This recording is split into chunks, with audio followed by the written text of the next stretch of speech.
کل مردم اگر کلشان بخوای برات ضرر برسانه ضرر رسانده میتونه وقتی که الله کت تو باشه.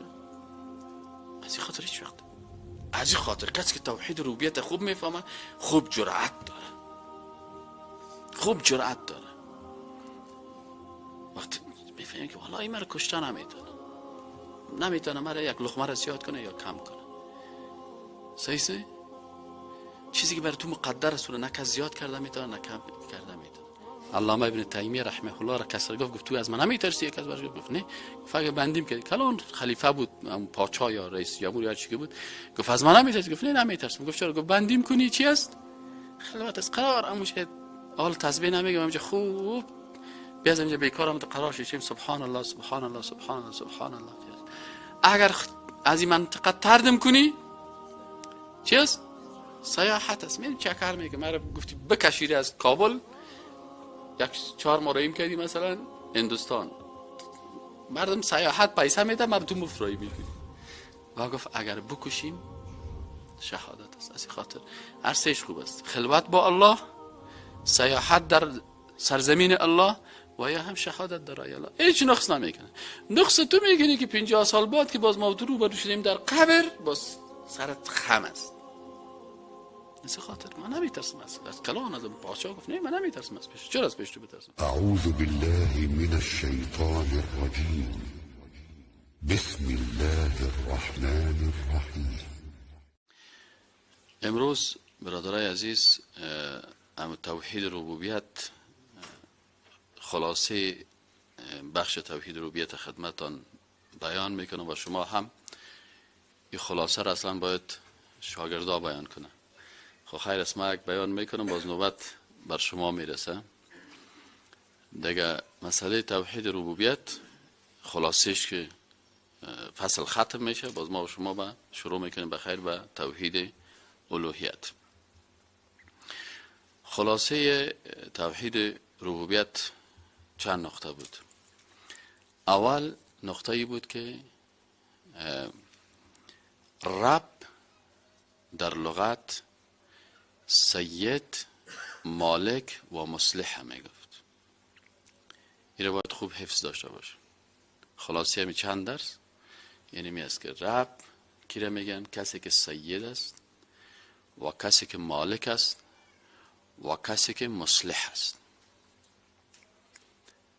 وقتی که ما شما در اول قرآن میخوانیم که الحمد لله رب العالمین، میگیم حمد و ثنا و صفات خاص برای الله هست که او رب العالمین است. یعنی وقتی که عقیده داشتیم که رب العالمین الله هست باید عقیده داشته باشیم که سید، وقتی که به رسول الله صلی گفته شد که تو سید هستی، رسول اکرم صلی الله در حدیث شریف میگه که السید هو الله. در حدیث شریف آمد از این خاطر کلمه سید رسول اکرم صلی الله گفته که الله سید است.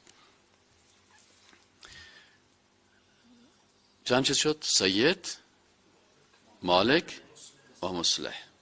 این بسیار مهم است. خلاصه کلی نمی درس فصل ربوبیت. سید کی را میگن؟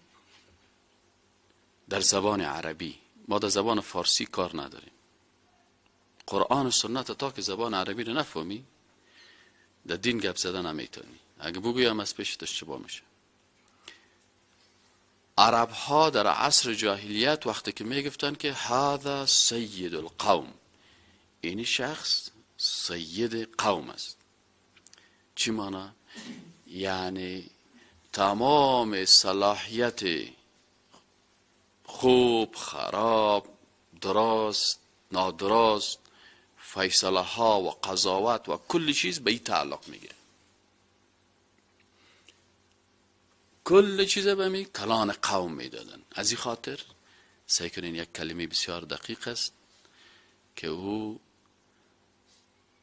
در افغانستان، در ایران، در زبان فارسی خانها را ارباب میگفتن. ارباب صاحب قلندر خان، ارباب صاحب فلانی خان. امیال هم بعضی کسایی که دین نمیفهمه این کلمه را استعمال میکنه. ارباب جمع چی است؟ جمع رب. اینال وقتی که اونا یک کسر ارباب یا سید میگفتن، عرب ها سید میگفتن، چرا که برای امو کلان قوم خود ربوبیت میدادن، تمام اختیارات، خوب تو برای ما تعیین کو، خراب تو برای ما تعیین کو، جایز تو برای ما تعیین کو، ناجایز تو برای ما تعیین کو، حلال تو برای ما تعیین کو، حرام تو برای ما تعیین کو. ایره باز میفتن که این سید القوم، کلان القوم، و در منطقه ما و شما ارباب میگفتن، از کلمه رب گرفته شده بود و به خاطر که کل صلاحیت داشت. اینال او عقیده جاهلیت است. عقیده توحید چی است؟ که ما میگیم که سید ما کی هست؟ الله هست. پس حلال، حرام، جایز، ناجایز، خوب و خرابه کی برای ما تعیین میکنه؟ الله تعیین میکنه. از این خاطر ومن لم یحکم بما انزل الله، کسی که به ما انزل الله حکم نکرد، فاسقون، کافرون، ظالمون، 3 کلمه برش گفته شده در قرآن. اگر حکم الله را سر خود تطبیق نکردی فاسق شدی. اگر یک کس حکم الله را در قضاوت خود، تو میگه تو فیصله کو، این مخالف امر الله فیصله میکنه، فاولئک هم الظالمون، ظالم شد. و اگر کسی قانون میسازه به ضد قانون الله، فاولئک هم الکافرون.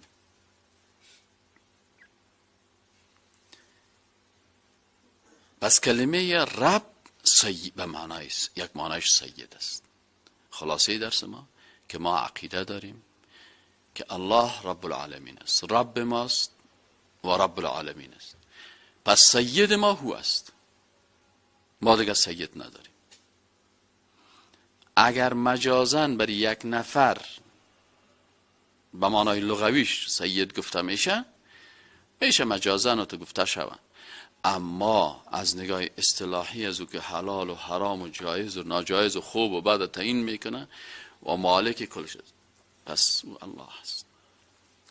دوم معنای رب مصلح است. ما را کی اصلاح میکنه؟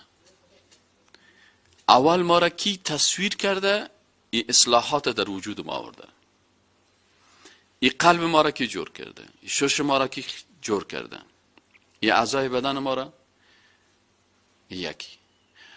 دوم اصلاح ما و اصلاح زندگی ما.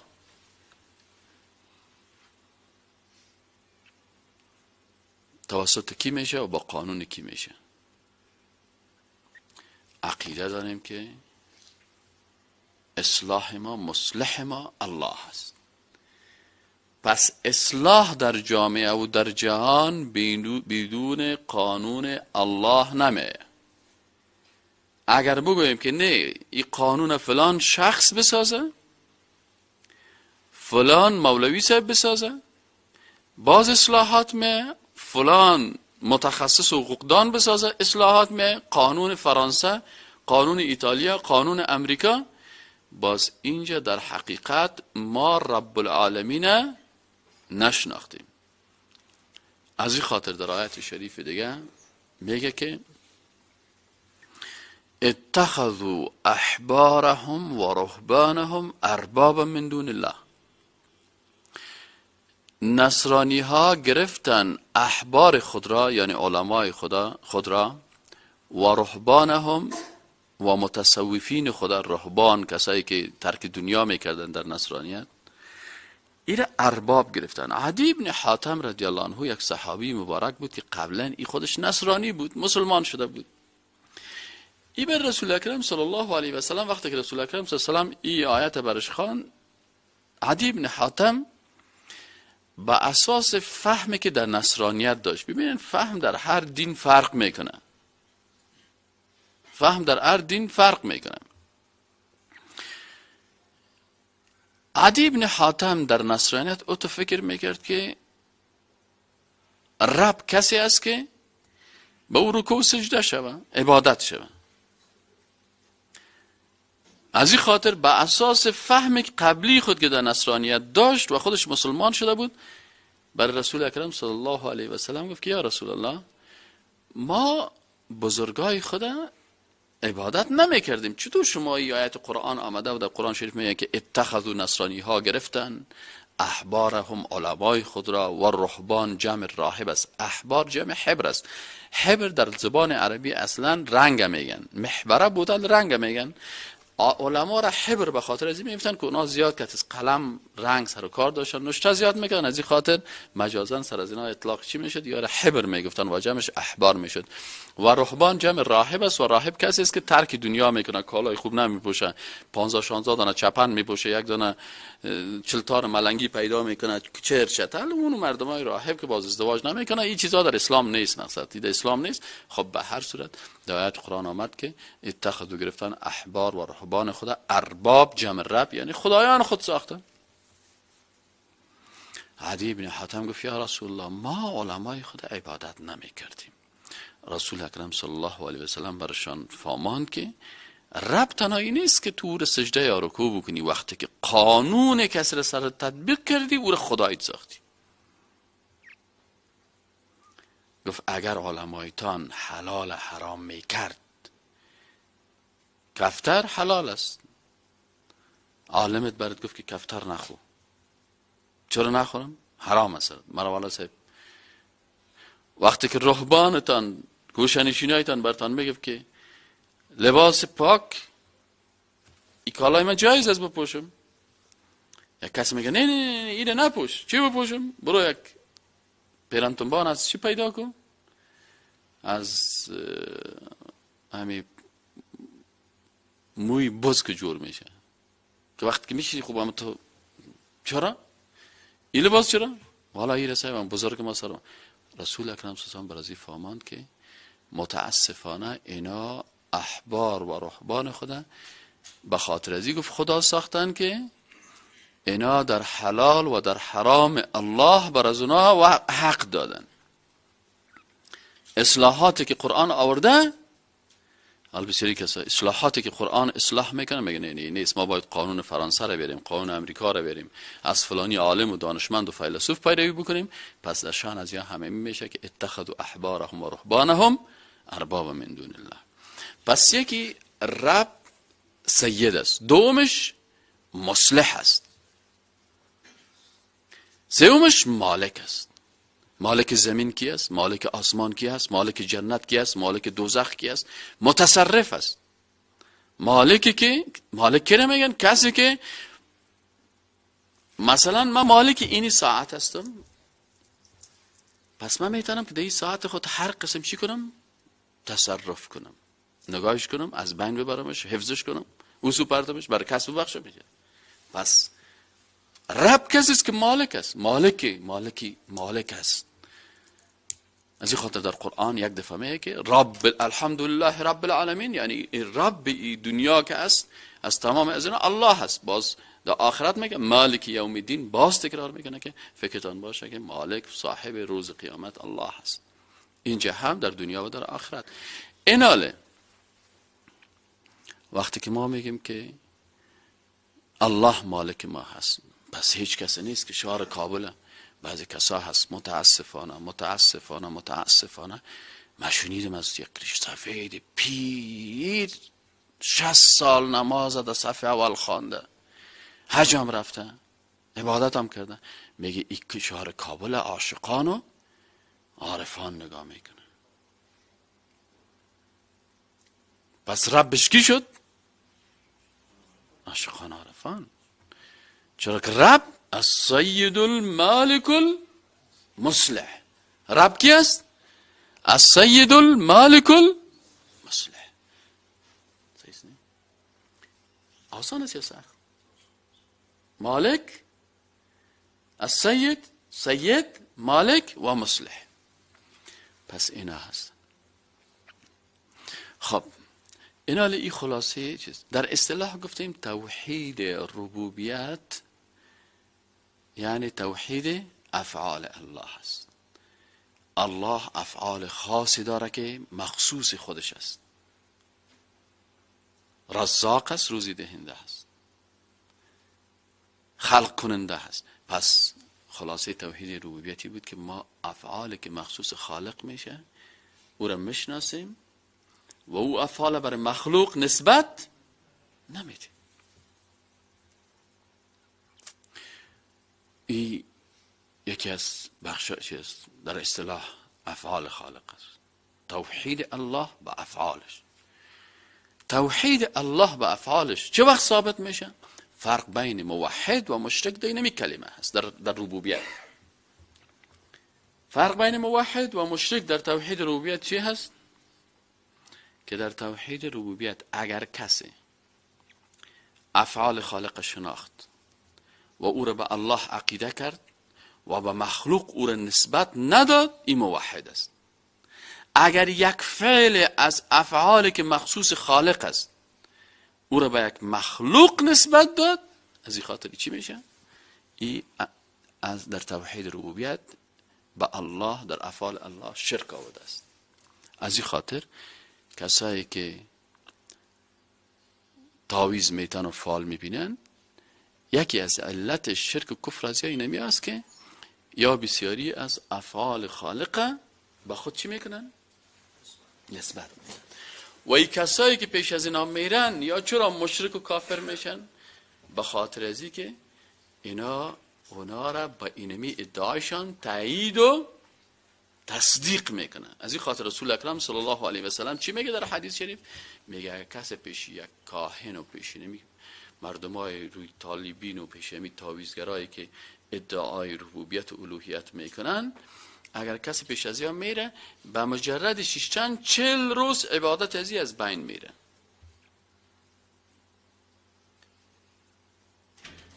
اگر پیش یک رقاصه بشیدی سیزی 5 دقیقه گناهگار است، 5 دقیقه شیشتی 5 دقیقه گناهگار است. اما پیش اینمی نفری که خوب لنگی سفید داره و ریشام صاحب کلان داره و تسبیح هم خوب دراز داره و رفتی فقط دیشی، رسول اکرم صلی الله علیه و سلم میگه که 40 روز عبادت تو از بین رفت. چرا که با شیشتن تو مردم دیگر هم چی کردی؟ تشویق کردی که این کار خوب است. اما اگر باز تصدیق کردی، چون ایمان اقرار به زبان است با تصدیق این است، تو تصدیق در قلب کردی که واقعا گپایی کی میزنه، کفریات کی میگه، این چی هسته؟ حق است. پس اینجا میگه که با آنچه که بالای محمد صلی الله علیه و سلم نازل شده، میگه این چی شدن؟ کافر شده. چرا تاییدش کرد؟ در چی؟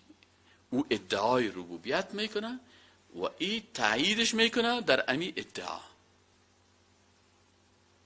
از این خاطر عقیده را کسایی که نمیفهمن، درس عقیده را نمیفهمن، مشکلشان اینمی است که اکثرا این بیچارات دل برشان بسوزانیم که عقیده را چون نمیفهمن در شرک و در کفر مبتلا میشن. وقتی که عقیده را فهمیدن، باز یا از کل مردم دیگه کده باز در تقوا و ایمان خود قوی تر میشن. به هر صورت اینی است که دیگه نقطه ای بود که ما افعال مخلوق بشناسیم. فعل خالق دلالت به عظمت و جلالش میکنه. از این خاطر افعال مخلوق که افعال است که دلالت به ضعیفی و مخلوق بودنش میکنن، از این خاطر باید بشناسیم و این به خالق نسبت ندهیم. این یکی از بخشای توحید چی هست؟ توحید ربوبیت بود که ما و شما این خواندیم. یک نقطه دیگه که در نتایج توحید ربوبیت که وقتی انسان توحید ربوبیت فهمید، برش چی پیدا میشه در انسانی که توحید ربوبیت درست بفهمه؟ نتایجش چی است؟ یعنی نتایج توحید ربوبیت چیست؟ اول نتیجهش است که کسی که توحید ربوبیت بفهمه، اعتمادش فقط به الله سبحانه و تعالی میباشه. اعتماد، بله. از این خاطر رسول اکرم صلی الله علیه و سلم عبدالله ابن عباس پسرک خرد است، برش میگه که عبدالله یا بنی، ای پسرک من، یا بنی ای پسرک من، به خاطر ازی برش میگه که اول درس اخلاق در دعوت بر انسان یاد میده که تو دعوت میکنی باید الفاظت شیرین باشه، الفاظ زننده، الفاظ هجومی، الفاظ تجریح کننده، الفاظی که شخصیت یک نفر ضعیف نشان بده، از این الفاظ اجتناب کن.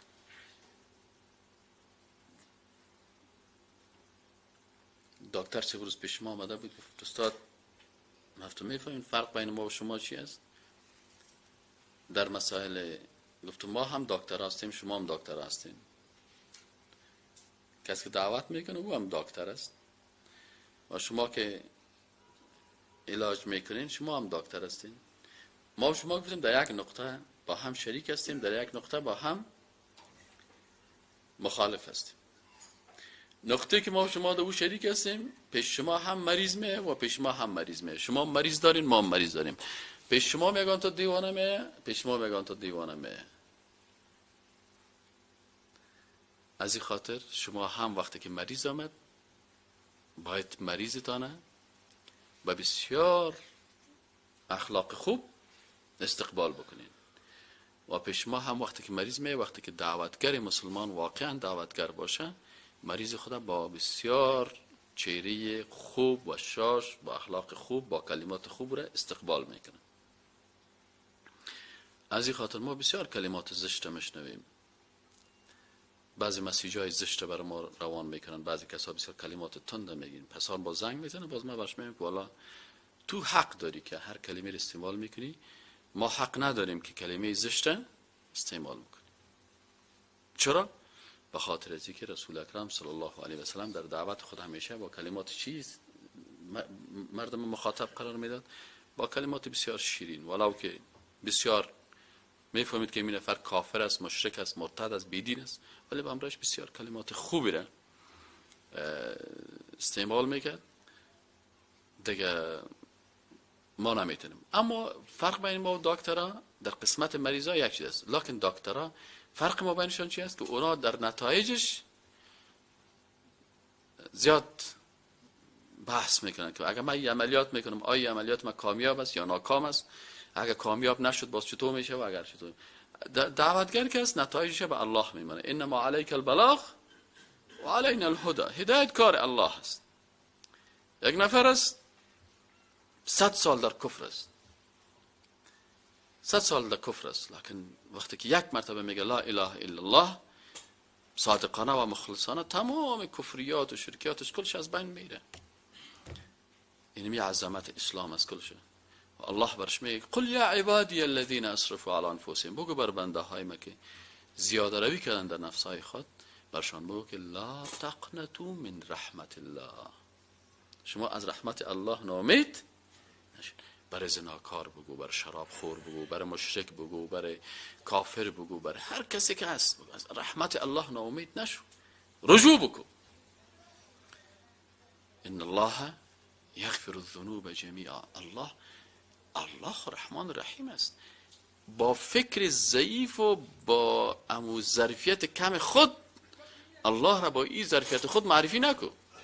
تو یک کس یک اشتباه کرده بخشیده نمیتونی، این ظرفیت ضعیف ما هست، ضعف ما داریم، چون ما مخلوق هستیم. بسیاری وقتا تحت تاثیر عواطف میریم، تحت تاثیر سخنای مردم میریم احیانا، لکن خالق متعال است. چرا الله را بر مردم منفی معرفی میکنی و در به زبان یک کسی که مثلا تو دعوتگر مسلمان هستی؟ از این خاطر از رسول اکرم صلی الله علیه و سلم در اینجا اول یاد میده که برای ما و شما اخلاق دعوت که یا بنیه، ای پسرک من. چقدر خوب است که انسان همیشه با مقتدیای خود، با شاگردای خود، با همکارای خود، با دوستای خود، با یک بینماز، با یک شرابخور، با یک زناکار، با یک دشمن خدا با الفاظ شیرین برخورد بکنه،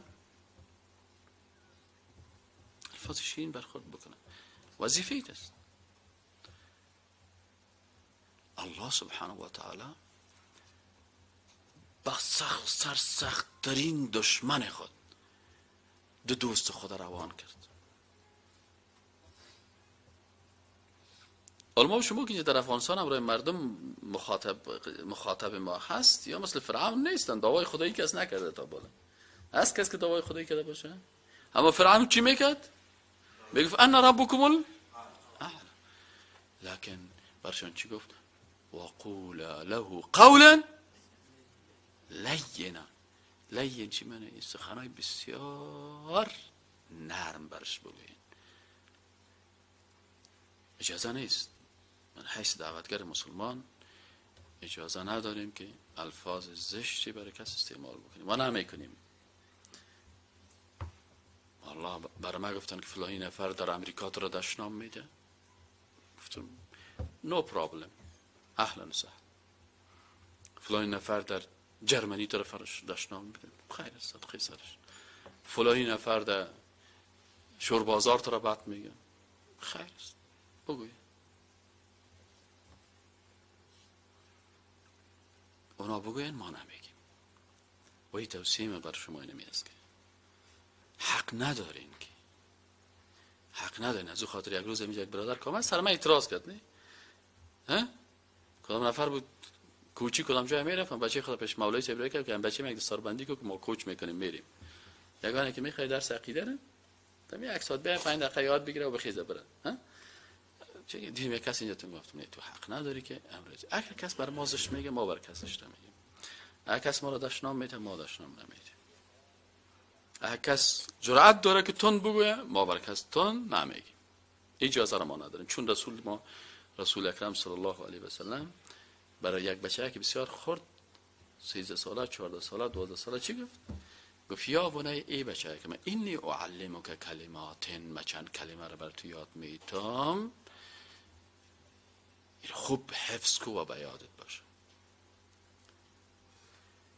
اگر تمام دنیایی که اسم حدیث ما تشریح کردیم در یکی از درس‌های خود مکمل، اگر تمام امت جمع شه و بخواه برای تو نفع برسانه، نفع رسانده نمیتونه مگر به اون چیزی که الله برای تو نوشته کرده. الله برات منفعت را نوشته کرده، اون منفعت الله برای تو مقدر کرده، یک کسی همراهت همکاری میکنه. پس تو نباید از این خاطر مشکل ما هست که الله بر ما بچه میده، بازو رو که نه والا تعویض کاکا شیردل که بچه آدم میتونه از دندانای نسواری گنده شدگی خوده او رو زنگایش پاک میکن. این حال مشکل چیست؟ اولاد میتونه الله نسبت میتین به کی؟ به غیر الله. رب ما الله هست، میریم او یک مخلوق را در ربوبیت الله داخل. از این خاطر گفت که اگر کل دنیا دست خدا یکی کنه بر تو نفع رسانده نمیتونه مگر آنچه که الله برات مقدر کرده، و اگر کل دنیا بخوای بر تو ضرر برسانه ضرر رسانده نمیتونه مگر آنچه که الله بر تو مقرر کرده. رفعت الاقلام و جفت الصحف، قلم ها برداشته شده و صحیفه ها هم خشک شده، خلاص دیگه کس نمیتونه. از این خاطر این حال وقتی که آیا کس میتونه تقدیر الله را تو بگی والله فلانی صاحب یک تعویض برای ما بده که ما خانیم بچه شو، میگه تو بیار تو مرا قلم اله، تو بیارم قلم خوش نامش چی است؟ نامش فلانی، نام ننهش چی است؟ که مجاهد گفت که نام مادرش چی است؟ بفهم که وقتی که در تعویض نام مادر نوشته کرد، یکی از علامات جادویی نمی است که جادوگر به ضد قرآن برخورد میکنه. قرآن میگه که ادعوهم لآبائهم، مردم به نام کی صدا کنین؟ پدرش. جادوگر چی میکنه؟ به نام مادرش. این یک کفرش صراحتا نمیشه. چرا نام پدرش را تعویض نوشته نمیکنی؟ نام مادرش نوشته میکنی؟ چون استاد تعویضگرای افغانستان یا سک هاست یا یهود است. در افغانستان تعویض کی رواج کرده؟ یا سک رواج کرده یا یهود. لکن این بیچاره که در این مسند شیشته به نام اولاد پیغمبر یا به نام عالم دین ای چون جاهل است، عقیده را نمیفهمه، می گپه نمیفهمه که ادعوهم لآبائهم، ای غیر مستقیم. خوب تقوا داره لکن علم نداره. از 10,000 رکعت نماز کرده، یک درس عقیده برای یک مسلمان مهمتر است. میری تا حج، از حج مبتلا به شرک، کل پیسایش این دیگه صاحب عمل کرده میره شف دلیت شیطان میره کلش. پارسال حج رفتم، امسال باز حج رفتم، به سال آینده پس حج میرم. اما در درس عقیده 5 دقیقه نمیشینه که بفهمه که چیز. از این خاطر بسیاری کسا من میشناسم، اقا تاویزگر من دیوال دارم، صحیح نه؟ خودمون یک وقت تاویز میدادم، صحیح نه؟ ما هم در شرک مبتلا بودیم، لکن وقتی که عقیده را خواندیم توبه کردیم. اما کسای دیگه است که بیچاره بسیار با تقواست، پایش هم در لب گور است. من برش میگم که او حاجی صاحب، او مولوی صاحب، او آقا صاحب، تا نشه که بموری کت ابو جهل که و کت فرعون حشر شوی، کت زمین لنگی و ریش چپنه. چرا وام دعوای ربوبیت میکرد، میگه انا ربکم الاعلی؟ از تو که فرعون خوبیشی بود که حداقل فرعون کفر خدا میفهمید که من کافر است. رتبه فرعون از یا کرده یک رتبه بلند داره، او میفهمید که من کافر هستم، بعد در دوزخ میرم. یک استاد ما پروفسور عقیده بود، گفت از ما شما کرده، گفت فرعون دیره بسیار خوب میفهمید. گفتم چی میگی استاد؟ گفت یعنی من براتون مثال میگم. برای فرعون یک کسی گفت امی بچه اندر از این موسی، بچه خواندهش موسی علیه السلام، موسی را بچه خوانده بود نه؟ برش گفتن تمام روز خانه جنجال است. موسی علیه السلام که میشم فرعون که خوب دخنده میاد، برش میگه پدر نمیشه که توبه کنی، نمیشه خالق یکتا را پرستش کنی، او سو کنی شرک تا کفر تا چطوره؟ خود تمام روز جنجال. یک کس آمد برش گفت که فرعون جان، گفت من برات یک نصیحت میکنم. گفت بگو چی نصیحت؟ گفت همین گپ بچه خانده است، بیازده خانه است، یک جای هستین، خانه متام طرفدار از اوست، چون خانه فرعون مسلمان بود، موسی علیه السلام مسلمان بود، نه دو طرف چی بود؟ اینا رو گفت که میگه که موسی علیه السلام قبول کن، بگو یک لا اله الا الله. اگر ما بگویم که لا اله الا الله، سعی که فرعون چقدر علم داشت. گفت اگر ما بگویم که لا اله الا الله، باز ما به امرای این غلاما و کنیزا مساوی میشم. باز من نمیتونم گفته که بگویم که انا ربکم الاعلی، موازی مساوی میشیم. فوراً کلمه را میفهمید که کلمه برای انسان چی چیزهایی را لازم میکنه. این فرعون میفهم. بس اینا کسایی که توحید ربوبیت میفهمن، اعتمادشان بالای کی میباشه؟ با الله. فرقی نمی است موحد و بیدین. و کسایی که توحید ربوبیت نمیفهمن، اعتمادشان به غیر الله میباشه. غیر الله میتونه ملائکه باشه، غیر الله میتونه قبر پیغمبر باشه، غیر الله میتونه قبر ولی صاحب باشه، غیر الله میتونه یک درخت باشه. او شیطان رابطه تا که الله قطع میکنه، لاین تا که کی قطع میکنه؟ در دست شیطان یک قیچیز. خب این فقط امی قلب تو را نه، امی سیم کارتا که خورد تو تبی قلبت است نه، اینه میره میخواد که الله رابطه چی کنه؟ قطع. باز این لاین تا که هر کس که چسبان مشکل نیست، المهم تو را از رابطه تا با الله چی کنه؟ قطع کنه. ای که باز با غیر الله میری به قبر سجده میکنی، شیطان میگه مشکل نیست. به قبر پیغمبر سجده میکنی، مشکل نیست. به قبر ولی سجده میکنی، مشکل نیست.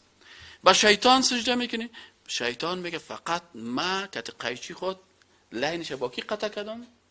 با خالقش قطع کردم. ای که باز به تعویض میری، به تعویضگر، به جادوگر، به فالبین، به رمل انداز، به درخت، به سنگ، به چوب، به بگوان، به شادی، برای هر چیزی که المهم شیطان میخواد که رابطیت با کی قطع باشه؟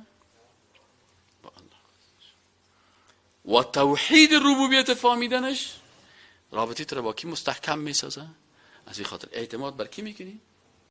قل إن صلاتي ونسكي ومحياي ومماتي لله رب العالمين. الله ان صلاتي ونسكي ومحياي ومماتي لله رب العالمین است. من نماز میخوانم برای الله. دلت خوش هستی دلت نیستی؟ و نسکی مناسک من به الله هست. خوش هستی نیستی؟ از این خاطر انسان مسلمان هیچ وقت ریایی نمی است که یک کار خوبه به خاطر یک انسان ترک بکنی یا یک کار خوبی رو به خاطر یک انسان بکنی. اگه کار خوبه به خاطر انسان کردی یا کار خوبه به خاطر یک انسان ترک کردی، در دوش ریاست. اینا از این خاطر ان صلاتی و نسکی و محیای و مماتی، زندگی و مرگ ما کلش به کی تعلق میگیره؟ الله. چرا؟ به خاطر که کی است؟ رب العالمین است. این فایده توحید ربوبیت است. کسی که نمیفهم مشکلش اینه است که نماز خودم به خاطر مخلوق، مناسکام والا من حج رفتم مردم باز بگه که حاجی صاحب فلانی، والا من خیرات کردم سر پدرم که باز مردم نگویا که والا این خیرات نکرد، والا من ریش ماند باز مردم نگویا که ریش ماندی، والا من صاحب فلانی کار کردم به خاطر که مردم اتو نکنه، والا صاحب مردم، والا صاحب مردم، والا صاحب مردم. اما وقتی که توحید ربوبیت فهمیدی مردم هیچ در نظرت نمیه. کل مردم اگر کلشان بخوای برات ضرر برسانه، ضرر رسانده میتونه وقتی که الله کت تو باشه. از این خاطر هیچ وقت، از این خاطر کسی که توحید ربوبیت خوب میفهمه خوب جرأت داره، خوب جرأت داره. وقتی میفهمه که والله این مرا کشته نمیتونه مرا یک لقمه را زیاد کنه یا کم کنه. صحیح؟ چیزی که برای تو مقدر است نه کس زیاد کرده میتونه نه کم کرده میتونه. راحت است. یعنی از این خاطر اعتماد به الله میشه، سقیت به الله همیشه موثق می باشه. با الله این دوم فایده توحید ربوبیت، با الله باور می داشته باشه، موثق می باشه که الله. سومی منفعت توحید ربوبیتی است که خوف مخلوق از قلبت گم میشه. خوفی که از قلبت گم بشه؟ از مخلوق. هیچ از مخلوق نمیترسی، چون میفهمی که رب من، مالک من و سید من و مصلح من الله هست. من از مخلوق چرا بترسم؟ این کسایی که از مخلوقات میترسن به مو اندازه که در ربوبیت شک داره، ترس از مخلوق. والا از رئیس استخبارات میترسم، والا از نفر خاد میترسم. نفر خاد و استخبارات 50 سال بعد 60 سال بعد چرا از میترسی؟ 60 سال بعد اعوام در قبر است، زیر خاک است. برو 60 سال بعد، سال چند است امروز؟ 19 92 نه؟ دمی 20 92 کلگی گلمش چی است؟ کل ما زیر خاک است. ما شما این مزیت است، دیوار است، تعمیرها می باشه، لکن ما و شما نیستیم. پس ما و تو نفر استخبارات اردوی ما در روز قیامت چی باشیم؟ اردوی ما زیر خاک هستیم. امروز اگر ظلم کنه یا بخیزه یا شیطانی کنه یا فلانی کنه و پت کنه و بیای خوب ریشک خودم مانده و خوب قوارگک خودم جور کرده و خوب نرمک هم گپ میزنه، لکن در روز قیامت اونجا باز ریش سیاه باز مشناسی. چطور هستی شیر لالا جان؟ امروز تو شیر لالاست، 100 سال بعد باز ما تو چی هستیم؟ شیر لالا. امروز هر چی از اسمه بفرمایید. بسیار زیاد تشکر، قربانت. شیطانی کو دوستیارم ببر، سندارم ببر، فلانی رو ببر، فلانی رو ببر. لکن اگر او بفهمه که رب ما الله هست، رب ما الله هست، ما خب می عقیده هستیم. اگر یک گلاس آب در یک جای بر تو مقدر نباشه، کس اونجا تو او آب نوشیده میتونی؟ والا اگه خوب بتونی.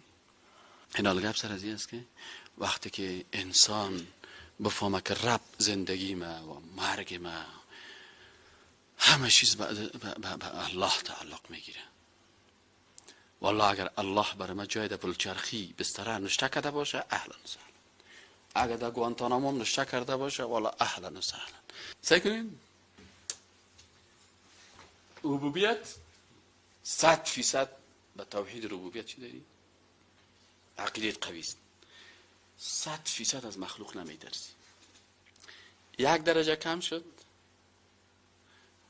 از این خاطر میگه کسی که از الله میترسه کل دنیا از او میترسه و کسی که از الله نمیترسه از کل دنیا میترسه. فرمول یاد بگیرید. چه قسم است فرمول؟